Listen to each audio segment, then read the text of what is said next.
Bonjour, chers étudiants, je vous présente le cours de technique d'investissement relatif au quatrième semestre des étudiants de la filière IDF à l'INSEAD. On est sur notre sixième séance de notre cours de technique d'investissement. Durant cette séance, on va parler de la deuxième partie, modalité de choix de financement. L'entreprise procède pour un investissement donné à une étude comparative du coût des financements accessibles selon la même méthode, calcul des flux nets de trésorerie, application d'un critère de comparaison, vanne, tir, délai de récupération et ainsi de suite. L'analyse, au lieu de faire apparaître l'ensemble des flux liés à l'exploitation et au financement de l'investissement, peut se limiter à une analyse marginale qui ne s'intéresse qu'aux flux affectés par les modes de financement. C'est-à-dire, après avoir déterminé les modes de financement, on va analyser leur impact sur l'investissement dans une analyse qui prend en considération les flux liés à chaque source d'investissement. Les sources maintenant de l'investissement est notre premier point sur lequel on va lister l'ensemble des sources de financement qui sont possibles en général pour les entreprises dans le cadre de leur démarche d'investissement. Premier élément, c'est l'autofinancement. Il s'agit de la capacité d'autofinancement après paiement des dividendes. En principe, l'autofinancement doit contribuer à assurer le remboursement des emprunts, renouvellement de l'outil de production, la couverture des risques et le développement de l'entreprise. Le recours à l'autofinancement n'engendre pas des coûts de financement supplémentaires, pourtant il s'accompagne par une rétention des dividendes, ce qui n'incitera pas les actionnaires à souscrire une augmentation de capital. Donc ici, il faut signaler que lorsqu'on l'investissement est basé sur une majorité d'autofinancement et on pise dans l'autofinancement, cette situation va être au détriment de la distribution des dividendes, ce qui va à l'encontre de l'incitation des actionnaires qui attendent le versement des dividendes. L'augmentation de capital également n'engendre pas de coûts supplémentaires, à part le versement des dividendes aux actionnaires, et qui est un élément de financement important. Il peut être par rapport en numéraire ou apport en nature. En numéraire, c'est-à-dire en argent, en nature, c'est-à-dire des moyens d'investissement, des équipements, des terrains et ainsi de suite, des brevets, etc. Elle n'implique aucun coût financier supplémentaire, comme on vient de le dire. Elle permet de générer un effet de dilution des dividendes. Elle permet d'améliorer le ratio d'indépendance financière capitaux propres par rapport à dette au moyen et long terme. Donc le fait d'utiliser l'augmentation de capital, c'est un moyen qui fait partie des capitaux propres.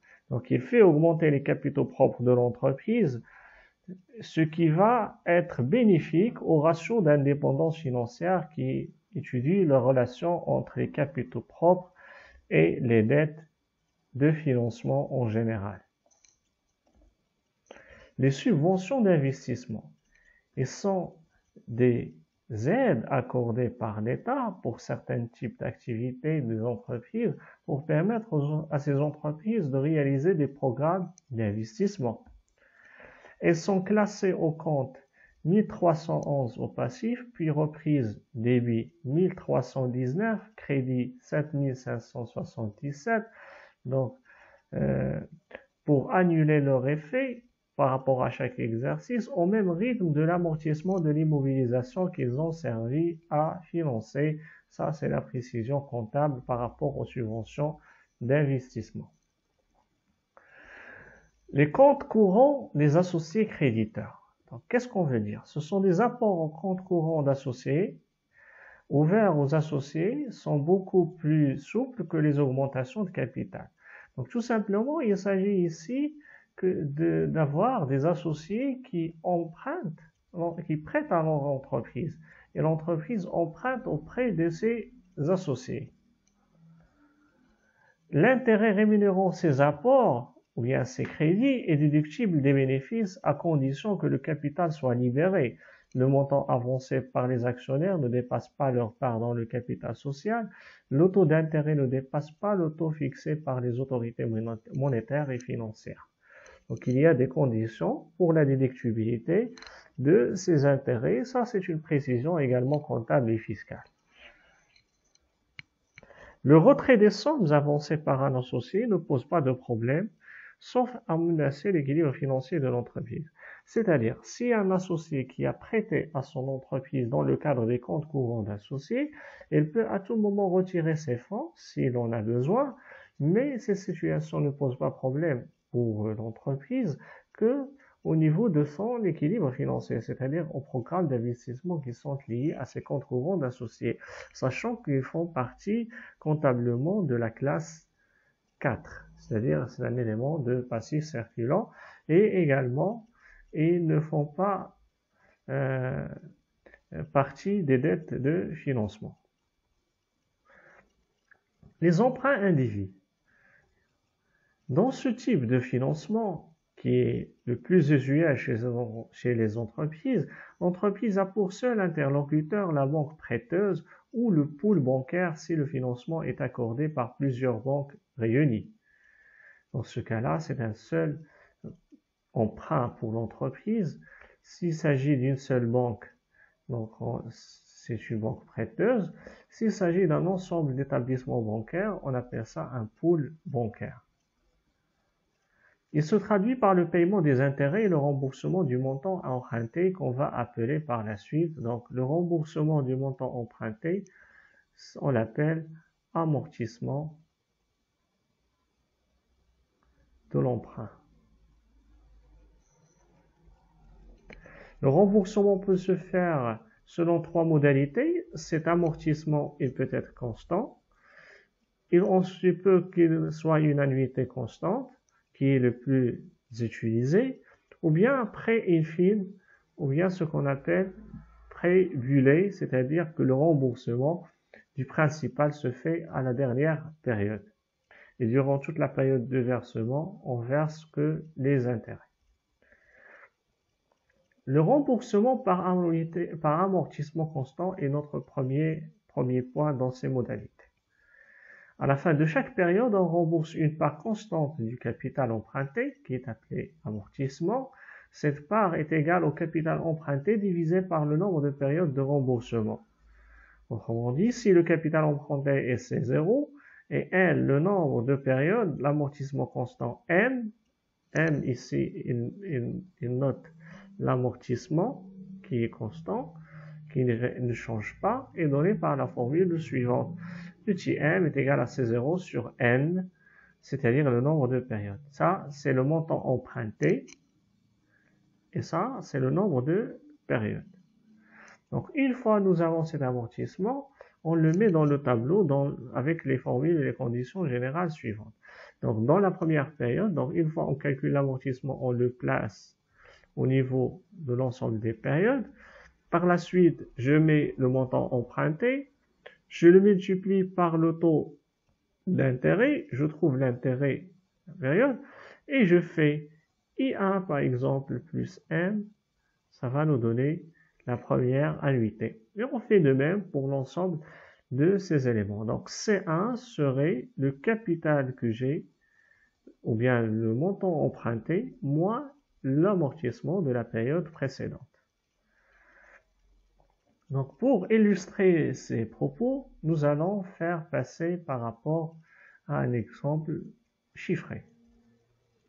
Nous avons une application dans laquelle on a mis le montant emprunté est 100 000 dirhams, taux d'intérêt 6%, N est égal à 4, c'est-à-dire payable sur 4 ans, une fois par année. Donc petit n, on a calculé, c'est 100 000 divisé par 4 est égal à 25 000. 100 000 en dressant le tableau, l'amortissement est le même, 25 000 pour l'ensemble des périodes, voilà.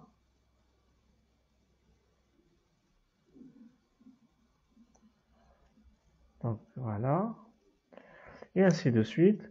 Je peux calculer maintenant le montant des intérêts. Donc, le montant des intérêts, c'est 100 000 fois le taux d'intérêt qui est 6%, qui est égal à 6 000.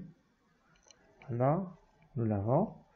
Et ensuite, l'annuité, ce n'est rien d'autre que l'intérêt plus l'amortissement. Donc, 1 plus 1, il va nous donner 31 000. Par la suite, le capital restant de la deuxième période est égal à 100 000. Faites attention, moins l'amortissement, 25 000, qui est égal à 75 000. Et comme nous avons fait dans la première, donc je multiplie par le taux d'intérêt, ça va nous donner 4 500. J'ajoute sur l'amortissement, ça va me donner l'annuité, 29 500. Je fais 75 000 moins 25 000, ça nous donne 50 000. Je multiplie par 6%, ça nous donne 3 000. J'ajoute sur l'amortissement, ça nous donne 28 000. 25 000 est égal à 50 000 moins 25 000. Je multiplie par le taux d'intérêt 1500 et j'ajoute pour avoir l'annuité 26 500. Voilà le tableau d'amortissement. Ça, c'est l'ensemble des intérêts qui sont servis durant toute la période. Et ça, c'est l'ensemble des annuités qui sont payées. Et ça, c'est le montant du principal. Pour le remboursement par annuité constante, deuxième modalité. Donc ici, l'annuité de remboursement est obtenue à partir de la relation donnant la valeur actuelle d'une suite de flux constants versés en fin de période pendant une période au taux I, qui va être AI est égal à 16 euros multiplié par I sur 1 moins 1 plus I à la puissance moins N. Donc ça, c'est la formule d'actualisation que nous utilisons pour avoir la valeur actuelle qui sera l'annuité constante durant l'ensemble des périodes. Par la suite, je dresse le tableau d'amortissement. De façon générale, ce que j'ai maintenant, c'est l'annuité qui est constante. Je la place dans le tableau. Ça, c'est le montant emprunté. Et par la suite, je calcule le taux d'intérêt et je fais l'annuité moins l'intérêt. Ça va me donner le montant de l'amortissement et je fais de même pour l'ensemble des périodes. Donc pour illustrer ça, on va passer à l'exemple chiffré, le même emprunt, 100 000 dirhams, avec un taux d'intérêt de 6% et une durée de 4 ans. Donc calculons maintenant l'annuité constante, c'est 0 fois I sur 1 moins 1 plus I à la puissance moins N. Je place mes chiffres et je trouve une annuité qui est égale à 28 859,15. Donc ça, c'est l'annuité constante. Je la place au niveau du tableau, donc ça va être placé au niveau de l'ensemble des annuités. C'est le même montant, 28 859,15 pour l'ensemble de la période. Ça, voilà. Et par la suite, je calcule maintenant l'intérêt. L'intérêt, ce n'est rien d'autre que le capital restant dû, donc le montant fois I qui est 6%, qui va me donner 6 000. Maintenant, comment je calcule l'amortissement? Je sais que l'intérêt plus l'amortissement est égal à l'annuité. Donc, je fais l'annuité qui est égale à 28 859,15 moins 6 000. Ça va me donner voilà l'intérêt et ça va me donner 22 859,15. De la même façon, je fais pour la deuxième période. Donc, le capital restant dû, c'est le capital de la première période, c'est-à-dire l'emprunt 100 000 moins l'amortissement, qui va me donner 77 440,85. Je calcule le montant d'intérêt en multipliant par 6%, ça va me donner 4 628,45. Je la retranche de l'annuité, ça va me donner l'amortissement de 24 230,7. Je retranche l'amortissement au niveau du capital restant dû, ça me donne 52 910,15. Je multiplie par 6%, ça va me donner 3 174,6 le montant des intérêts. Et l'amortissement, ce n'est rien d'autre que l'annuité moins les intérêts. Et je fais 52 910,15 moins l'amortissement, ça va me donner 27 225,61, c'est le montant du capital restant dû. Donc maintenant, au niveau des intérêts, c'est 1633,53 et ça va me donner également 27 225 au niveau de l'amortissement de la dernière période, ce qui va me donner une annuité qui est égale à 28 859,15. Donc, une fois que j'ai terminé ce tableau d'amortissement, passons à la troisième modalité, l'amortissement infini. Donc, le remboursement du capital d'un emprunt s'effectue en une seule fois. Donc, c'est ça le principe. À la fin du contrat, le montant de l'intérêt noté I, versé à chaque échéance prévue par le contrat, est égal au montant emprunté multiplié par le taux d'intérêt. Donc, ici, durant toute la période, je ne fais que payer les intérêts. Alors, à la fin de la dernière période, que je paye les intérêts de la dernière période augmentés par le principal, qui est le remboursement de l'emprunt entièrement. Voilà le principe général. Comme vous constatez, on n'amortit qu'à la dernière période avec le montant global.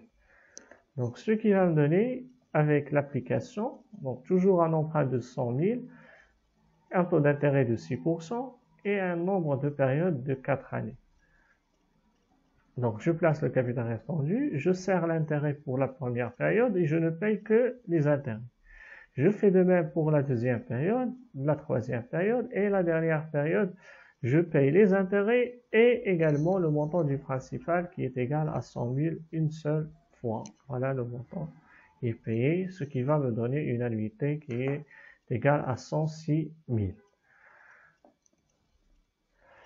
Maintenant, on s'interroge sur l'impact d'un financement par l'emprunt sur la rentabilité d'un investissement.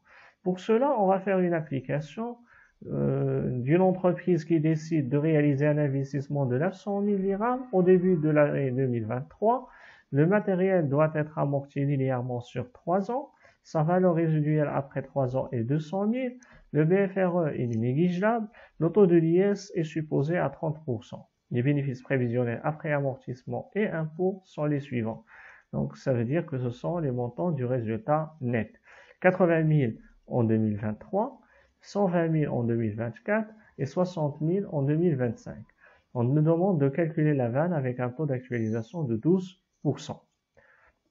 Donc, j'ai mis devant moi les données de mon exercice. J'ai placé dans la première ligne le montant du résultat net qui est égal à 80 000 pour la fin de 2003, 120 000 pour 2024 et 60 000 pour 2025. Passons maintenant à la ligne suivante, la CAF après d'exploitation. Donc ça, c'est le montant des résultats nets plus les dotations aux amortissements. Donc les dotations aux amortissements, je vais chercher la valeur du matériel ici, est égale à 900 000. Donc 900 000 amortissable sur 3 ans, c'est-à-dire je divise sur 3, ou bien je multiplie par 33,33%, est égal à 300 000. Donc j'ajoute 300 000 sur 80 000, ça donne 380 000. 420 000, c'est-à-dire 320 000 plus 300 000. Et 300 000 plus 60 000, c'est 360 000.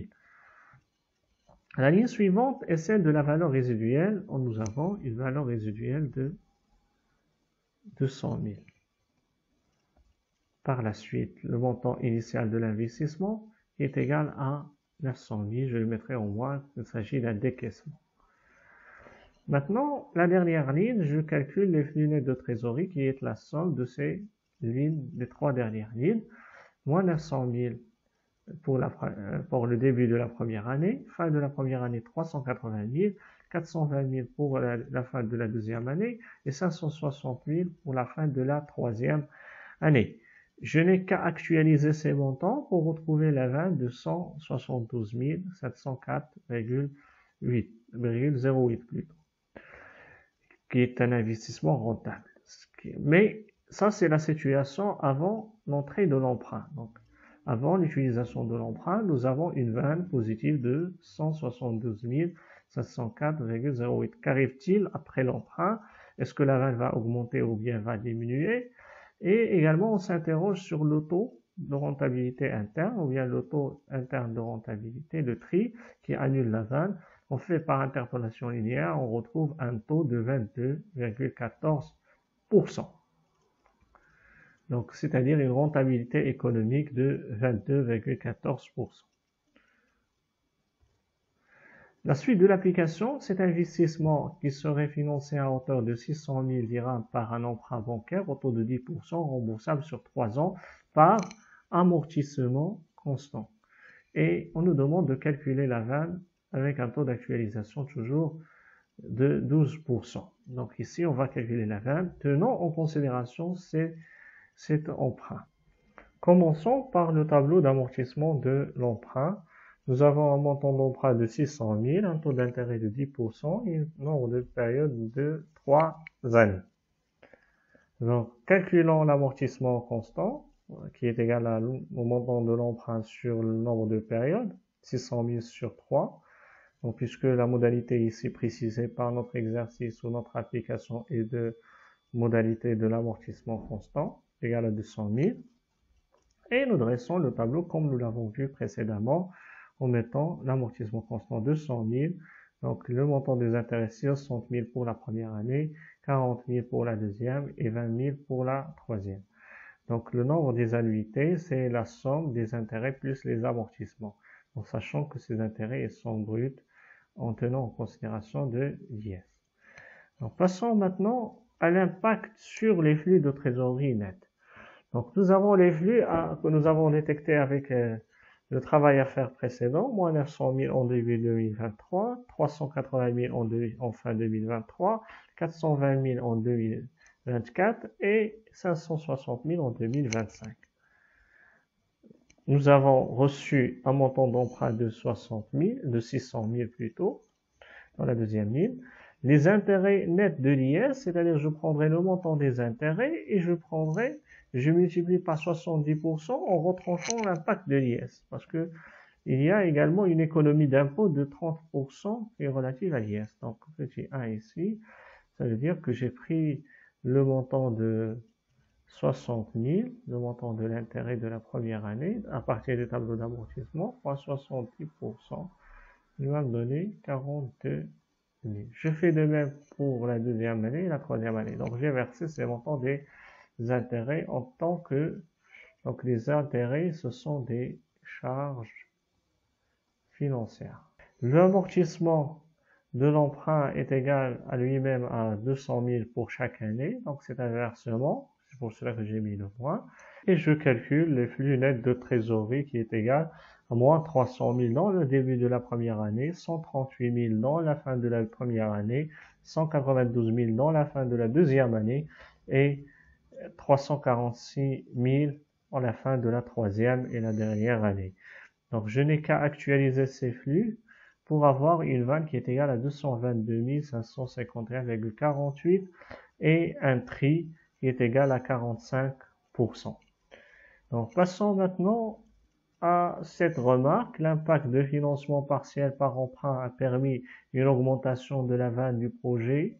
Donc, elle était 172 504,08 sans emprunt et 222 551,48 avec l'emprunt. Donc la vanne a augmenté avec l'emprunt, ainsi que le tir également qui a augmenté en passant de 22,14% à 45% avec emprunt. Cette amélioration est due à ce qu'on appelle l'effet de levier que nous allons analyser dans un chapitre à part. Donc cet effet de levier, ce qui montre l'intérêt de l'emprunt qui permet d'augmenter la rentabilité de projet. Mais dans la condition, il faut faire attention, il faut que le taux d'intérêt, on va l'analyser par la suite, soit inférieur au taux de rentabilité économique. Donc voilà, et c'est le cas dans notre situation avec un taux d'intérêt de 10%, c'est-à-dire net d'impôt de 7%, et également un taux de rentabilité économique de 22% sans emprunt. Donc c'est cette situation qui a permis l'amélioration de la vanne avec l'utilisation de l'emprunt. L'emprunt maintenant obligataire, qui est un point suivant. Donc les obligations sont des titres négociables qui dans une même émission confèrent les mêmes droits de créance pour une même valeur nominale. Donc ça c'est par rapport à l'emprunt obligataire qui est réparti sous forme de titres. Donc nous avons dit que pour nous, l'emprunt, dans le premier, on a analysé l'emprunt individu. Donc c'est un montant reçu d'une banque ou bien d'un pool bancaire, un seul montant, et par la suite, il a les modalités de remboursement. Donc ça, c'est l'emprunt qui est individu. Donc maintenant, qu'est-ce qu'on veut dire par l'emprunt obligataire? Ça vient du mot obligation. Donc obligation qui est un titre négociable. Un titre, ça veut dire un ensemble. Donc l'emprunt, il est réparti sous forme d'obligation, sous forme de titre. Donc il y a la répartition. Donc ce titre-là, il est émis. Donc l'emprunt, donc émission des titres,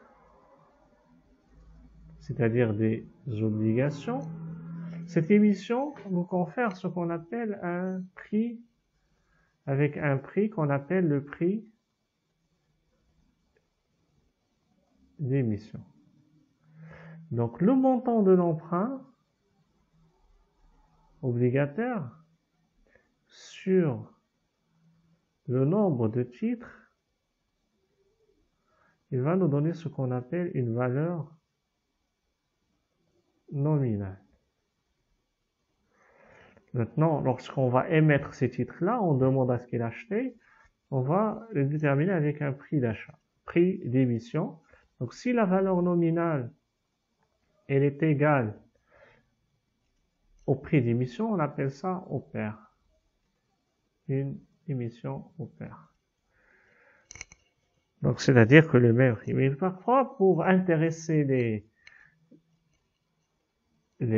créanciers, c'est-à-dire pour intéresser les gens à acheter les obligations, on fait un prix d'émission qui est inférieur à la valeur nominale. Donc inférieur à la valeur nominale, ce qui va nous donner une situation de prime d'émission. Lorsqu'on rembourse, donc au remboursement,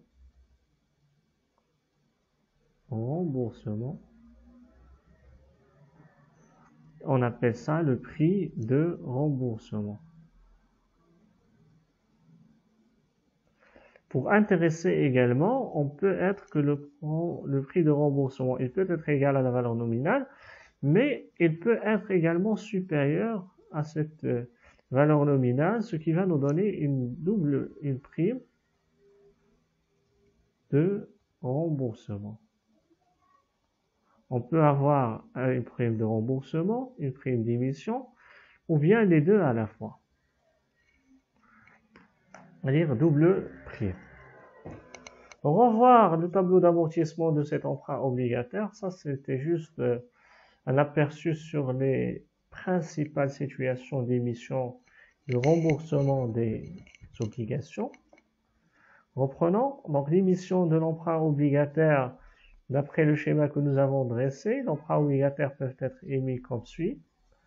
Emprunt sans prime, c'est-à-dire là où les valeurs nominales est égale à la valeur d'émission, au prix d'émission est égal également au prix de remboursement. Donc le versement du souscripteur est égal alors à la valeur nominale sur laquelle sont calculés les intérêts et le remboursement. On parle d'un emprunt au pair.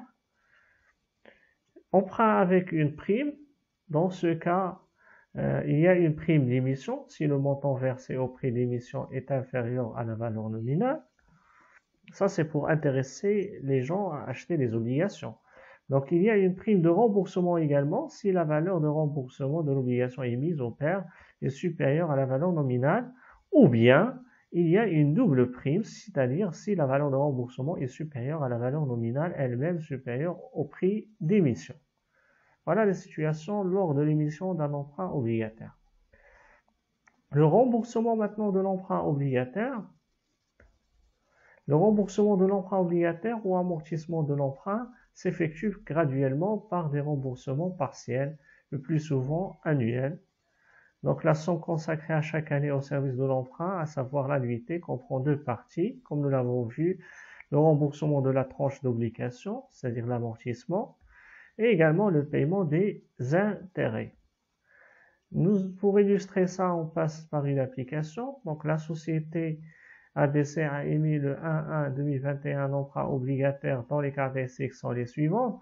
2500 obligations de nominal 2000 au taux de 10%, prix d'émission 1950, c'est-à-dire il y a une prime d'émission. Également, prix de remboursement est de 2200, il y a également une prime de remboursement. Dans ce cas, il y a double prime. Et la durée, elle est de 5 ans. Toutes les obligations ont été souscrites. Donc, le calcul préliminaire, dans quelques montants, nous allons calculer le calcul des primes. Des doubles primes, c'est la différence entre le prix de remboursement et le prix d'émission, qui est égal à 625 000, en multipliant par le nombre d'obligations, 2500. Le montant des encaissements, c'est-à-dire qui va être encaissé par l'entreprise, par l'emprunteur, donc est égal à 2500 fois le prix d'émission 1950, c'est-à-dire 4 875 000. Le montant de l'emprunt, c'est-à-dire le montant des remboursements, 2500 obligations souscrites à 2200, 5 500 000. La différence entre les deux, donc ça c'est le montant de l'emprunt remboursé.